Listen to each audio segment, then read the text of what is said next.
So our next presenter tonight will be Mateo Diaz. He's a junior business major. This summer he interned at Sustainable Business Ventures in Lexington, Kentucky, a nonprofit aimed at establishing an entrepreneurship ecosystem for disadvantaged populations, such as ex-felons or disaffected youth and the like. Mateo.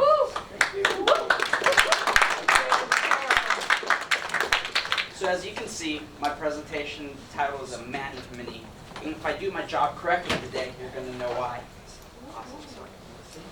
I'm going to start with a question, and the question is, are humans innately selfish? And I ask this because when I was a child, ever since I was a child, I've always prioritized myself. I've always chased bills. And I think I'd be arrogant enough to say I was a self-made boy. So, before I go too far into this, let me give you a little background. I was born in Ecuador, raised in Pigeon Forge, Tennessee, and I'm a current business major here at Berea College, and I was part of cohort 15. And let me give you the overview for my presentation. I'm going to take you to the internship search, the internship site, the internship role, the EPG training camp, and we're going to end with some questions. Awesome. The internship search. When I first started my search, and the only reason I went to college, I'm going to be honest, is to increase my career earnings. Like I said, chasing the bill since the beginning. And that means, logically, I would go for for-profit corporations. That was my one and only goal. I'm going to go intern at a for-profit corporation. And so that's exactly what I set out to do. I started applying in early September. I put in 30 plus applications, and I just took people's advice. I really thought I had the ball rolling. I even customized cover letters like they tell you to do. And then February hits, and I got 4 interviews out of 30. I didn't feel good about that, but come on. I think I can convince 1 out of 4 to let me internship with them. But we know life doesn't work like that. It didn't happen. So I was sitting here, I was sad. I was not in a good place. I didn't know what to do.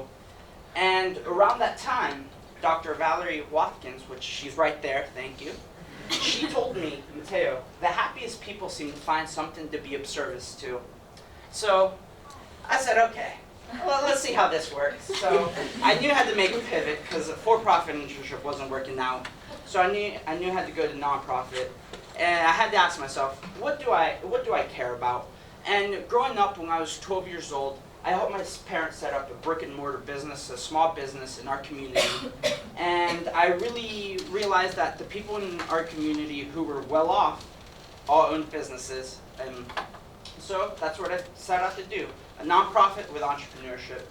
And around that same time as well, the Career and Development Office sends us weekly emails about internship opportunities. And you bet I delete them as soon as I get them. I definitely don't read them. But this one time, oh boy, did I read it. And that's where I found the Sustainable Business Ventures. And as soon as I read its mission, what I wanted to do, I knew I wanted to apply. So I applied, emailed, and called. And within 5 minutes of doing all those 3 things, I got an interview, and I talked on the phone with Bobby. And we hit it off, so I had my internship. But we know, life throws us curveballs, right? And this time, we usually associate them with bad curveballs, but this time, it was a good one. I applied to the resource group, and we have a lot of alumni who work there from Berea College, and I originally got rejected, but then someone dropped from their internship, and they called me telling me, we want you, do you want to come internship? So here I am, for profit, right? This is it. This is a dream. This is what I achieved to do. But I was sort of, by that point, I've already marinated on going to Sustainable Business Ventures. Dr. Val gave me good advice, and I didn't know what to do. So I looked at my board of directors, and your board of directors was set up in EPG, and it's the 5 people that are most influential to you and who can give you advice. At the top of that list, of course, is Dr. Peter Hackbert, and he gave me one sentence. He said, Mateo, it doesn't really matter as long as you're intentional with your summer. So I knew that I wanted to become an entrepreneur. I knew that was my end goal. And I didn't know about it. I didn't know if I would have another time in my life where I could take the risk and shadow an entrepreneur and see if it was for me or not. So that's exactly what I did. I picked Sustainable Business Ventures. And Sustainable Business Ventures was really great. It's a nonprofit, like Andrew said, that helps the difficult to employ gain employment through entrepreneurship. And we help run programs throughout the state of Kentucky to teach them entrepreneurship skills. And it was really great. And my internship expectations. Going in, I really didn't think I wouldn't say I wouldn't learn much. I didn't think I'd be doing meaningful things. I thought I'd be doing data entry. I thought I'd be grabbing coffee, you know, like the stereotypical internship opportunity, right?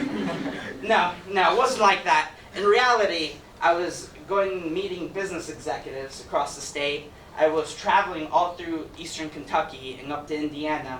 And I was making a difference because I was working directly. I was doing things that Bobby would have done if I weren't there. So I was making an impact.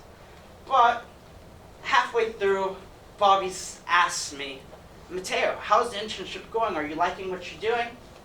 Well, no, I didn't like what I was doing. And it was because I thought I'd be helping people directly. I thought I'd be running a workshop or something. No, I was just doing all the backlog because we weren't running any programs in the summer. We were preparing them for the upcoming fall. So he asked me, what are you interested in? And I went back to the for-profit corporation. I said, I'm interested in for-profits. And entrepreneurs usually have multiple ventures going on. So Bobby introduced me to some of his business partners for another venture, Mike and Mike.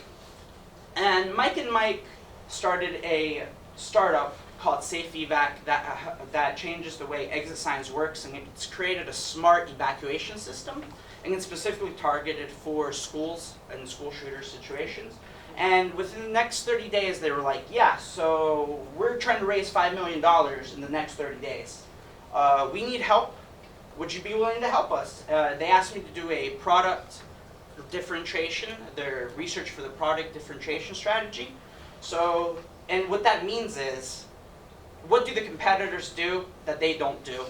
Or what do we do that the competitors don't do? And I was like, okay, I can do that. Seems simple enough. So I did it. I did a great job. And this is when they asked for more, of course, because free labor, who doesn't love it? They asked me to prove a market vertical, and then they asked me if I could prove it to build it. And just like you guys, I didn't know what that meant. No idea. So what that actually means is, how can our product make money doing something else, and how much money can the product make, or how big can the product get? So I said, okay, sounds easy enough. I took it on. So I was able to prove that the market was there, that demand was there, but I was not able to build the market. I just didn't have the technical expertise needed to build it, and specifically in regards to building codes, because building codes are very complicated and every state has their own set of building codes. Why wouldn't they nationalize it, I asked. But I knew I didn't want to leave empty-handed, so I used Dr. Google, as Dr. Hackworth would say, to build an action plan. I researched all the head of the state fire marshal for every state, and the head of the state building code directors for every state. And I gathered up an Excel sheet with their names, phone numbers, emails, and sort of a little one-sentence description on what they do. And this was very difficult, but who would have known government officials don't want to put their phone number and emails on their government website? So that's what I set out to do. You might be wondering, how did EPG prepare me? Well, the first thing it did is it helped me recognize opportunities. And what I mean by that is, it taught me about the growth mindset. I always knew that I was up for challenges, but I never knew how to describe it. And what I mean by this is, there was multiple times throughout my experience, and specifically when they were asked me to do these new market vertical and things like that I had no idea about, but I had the confidence to be able to learn. And I knew through hard work, sitting power, that I'd be able to achieve whatever I wanted to learn and do. And the next thing it helped me do is engage complexity and uncertainty. In our EPG program, I think every day we win in, and we didn't know what we were going to do that day, but we knew we were going to get something done. Well, who would have known that life as an entrepreneur is the same thing? I would go into the office every day. I had no idea what I'd be doing that day, but I knew I was going to get some things done. Because I feel like being an entrepreneur is like trying to put out fires, and that's all you do. You just put out fires. New things come up, and you're just putting out fires. And the third way it helped me is it helped me mobilize resources. And what I mean by this is one of my failings and one of the things I learned from my previous friends who got internships and great internships is you got to go to a conference. That's the best way to do it. So I took initiative this summer and I emailed the career development office and tried to go to an internship. They didn't really reply back too quickly, so I went up, or I emailed them again the following month, and I finally convinced them to give me the money to go to a conference, which was great. So at the conference, I gained two things. Professionally, I gained a lot of networking experience, and at the conference alone, I had 4 interviews, and I even got an offer at the conference. And these were interviews and offers for positions that weren't even put up on their website. So nobody had the opportunity to apply unless you were at that conference. But where the real breakthrough happened was in my personal life. When I got to the conference, I was in awe because first, there was 3,000 Hispanic men and women who were in business who were already breaking the barriers I thought I was breaking. Because growing up, I never saw anyone corporate, because I don't think in East Tennessee there's such a thing. And I never saw anybody, any successful Hispanic person growing up, or I don't want to say successful, more of a successful in my terminology. And the second thing it did is I started asking myself, how did I get here? I'm sitting here, I don't know anyone, there's 3,000 people, I'm alone in Nashville, Tennessee, I just interviewed with 4 big corporations. How did I get here? And I was really stuck, so I started thinking, I was like, well, I started back from the beginning, and I asked myself, well, growing up, I went to things like the Boys and Girls Club, and they helped me and tutored me because my parents couldn't because they were always working. And then my friends' parents in middle school would always take me to the after-school events because my parents were always working. And then my high school guidance counselor asked me, Mateo, do you want to go to college? And if you do, let me help you get there because I know you don't know how to. Or was it when my friends here in college took me under the wing and guided me in the right steps and taught me how to go to these conferences? So I realized that I was everything but a self-made man. I am a man of many. A lot of people have invested small time and have invested time into me, and it's just countless amount of people. And I was just really in awe because I promise you I would have told you I was a self-made man before. And I want to go to Dr. Valerie Watkins' quote. And the happiest people seem to find something to be of service to. And this conference, the big realization is, it allowed me to realize that I want to give back to my community and help the people that weren't in the same position, who were in the same position as me, but didn't know how to get there, but they wanted to get there. I want to make sure I'm a good role model and a mentor to anybody who's willing to accept it. And this leaves me with you guys. Who are you going to serve? And any questions?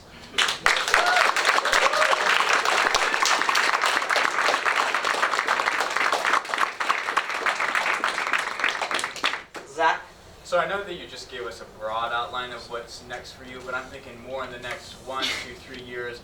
What's Mateo Diaz doing? Awesome. So I figured someone would ask that.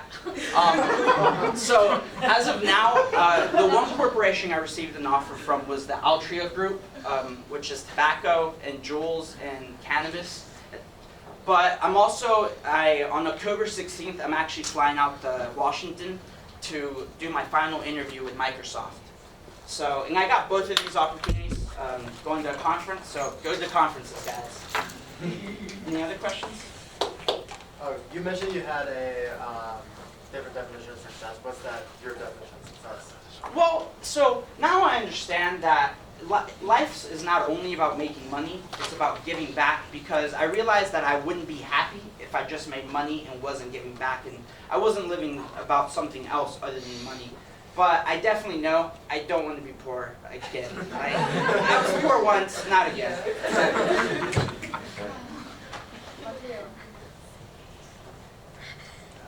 I'm really seeing you as a different man today, standing here. Thank you. Presenting this.